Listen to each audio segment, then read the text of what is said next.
We're Yeah. gonna bring it back. And Good job, Patrick Lori. knows that Here I'm a come the cats. neuroscience geek, but I love this stuff too. So just Ah, for everybody who's watching, when we get into those fearful situations, yep, that amygdala, determines like, this is scary. This is something that I have to fear. And it literally shuts off blood flow to our prefrontal cortex Yeah. where we make rational Right. decisions. This is mm, how we're going to get into this gratitude and meditation because of what it does to our prefrontal cortex and helps us out later on during those stressful situations. Yeah. So a couple things. When I talk about it in the journal that people can download off of my site, it's called the Power Journal. And so the first thing that we talk about is praise, right? Those think of at least three things that you're grateful for every day. And I just print it off. So on this page, because some people might be thinking, well, how do I practice gratitude every day? So identify three things that you're grateful for and appreciate about your life, right? They don't have to be huge things. And I think that's the important thing here. These don't have to be like I cured cancer. I'm grateful for that, or they can be simple things. I'm grateful this morning for the sunrise, which I think was one that I got posted today. That's it. Something simple. It doesn't have to be over the top in terms of what we're grateful for. I think when you start to develop this, I think another thing that you can start doing is find ways to be grateful for challenges that you're experiencing. I love that. That is so true. Because everything is happening. Well, I have this belief that everything is happening for me and not to me. Yeah. So any challenge, yeah, like any challenge is just, what am I going to learn from this? That's usually that's my little kind of You know what? marriage. To me, when you do that, it's a way to say "f you" to whatever the challenge you have is. It's like, no, sorry, you think you hurt me? How about this? I'm grateful for you. And it's Mhm. kind of like, well, now what do I oh, do? it's Right? such a good I can't part. mess with them. I mean, it's such a good comment. Excuse me, because I'm thinking, a lot of times for us as individuals, we don't always. It's not like I think when we share this kind of stuff, Patrick, like anything, like any exercise. Let's put this as an example. How we're going live.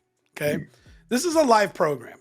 There are very few occasions that we go and record. We still record live and we broadcast, but we're not live. But we're live right now. And we do this 98% of the time. A lot of things have gone wrong behind the scenes. I cannot express to you the the amount of anger and fear and frustration and everything that happens at one time. I can literally feel my skin getting hot because there's nothing I can do. And I'm sitting there and like everything's going wrong and I can't pull it back and I don't know what to do and I want to blame. And in the beginning, that's what I did. I got angry and I would blame and I would just cut it off or I would do something. And as Donald and I started working more together, I realized I wasn't doing anybody any favors by attacking. And we started looking at these situations and I started saying, that didn't go well and it could have gone worse. Thank you. Like, Yeah. no. Was I happy? Not. Was I happy that it could have gone way worse and you did everything you understood how to do in your power? Yeah. How do we make sure that doesn't happen again? And I started finding in my own self that my natural reaction to things are like, I don't know if you ever saw the SNL skit. I forget which character, but he kept flipping the poker tables. Are you cheating? Right. And it's just like somebody would say something and he would win a hand and everybody was a cheater. Right. That was the skit. It was a funny skit and he would just flip for everything.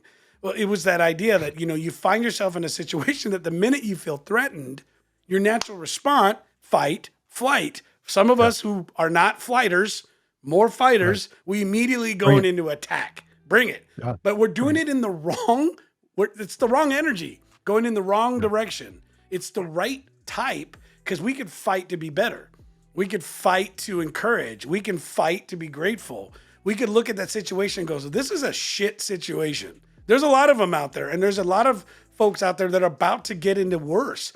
The economy is going to shift and some people are in a bad spot. It doesn't mean that we have to give up. And it doesn't mean that fighting is wrong. It just means how are we going to fight? How are we going to look and say, okay, what did I gain from this? How am I going to be stronger? How am I going to make Yeah. sure that this doesn't happen to me again? How am I going to make sure that people's vision of me or impression of me will be what I want it to be, not what they, what someone else is going to speak on, what someone else is going to say about that situation, right? Yeah. I think along those lines, anytime that you can take, I think, the challenge or the difficulty and turn it on its head, I think you win. Right. So yesterday I went for a run. It's the first run I've done in cold weather, sort of 30 degrees when I went out. Um, 5K run. I think I stopped 4 or 5 times, and I generally won't stop at all, but my lung capacity just wasn't feeling it in terms of the cold weather. Hmm. So, first off, I'm grateful that I can still get out and run. I'm active in that way. And going forward, I've just sort of got a new baseline in terms of, okay, here's where it was today. I will improve on that. I'm grateful for that I'm going to have an opportunity to go out and do it again. So don't you Just also what it is. think, Patrick, like this particular situation that you're talking about, it also makes you realize, like, wow, this is like how grateful I am for my health, which we sometimes we can take for granted because it's going so well for us. What Yeah. do you think about that? Yeah, without question. Yeah. So for me, as we talk about these and I talk about this power journal, I generally do all 5 of those things almost every day. Not fully, but almost. And the praise part, I do it first thing in the morning. I've got a journal that is behind me that when I start off in the morning, I write down 3 things that I'm grateful for. And we go to your point, I repeat things. In it, day to day, I repeat things and some of the most basic things. But to me, it reinforces my level of gratitude for those things, is how I would look at it. Not that I'm like, oh, I don't know what else to think about today. It's that this thing is really that important to me. And family is something that's in there pretty regular for me. Abundance is another thing that I will often say I'm grateful for every single morning. I'm grateful for the abundance of opportunities that continue to present themselves to me. That's like a standard gratitude mantra for me. But Okay. I'll add a 4th one if I have to. But that is one that's really important to me.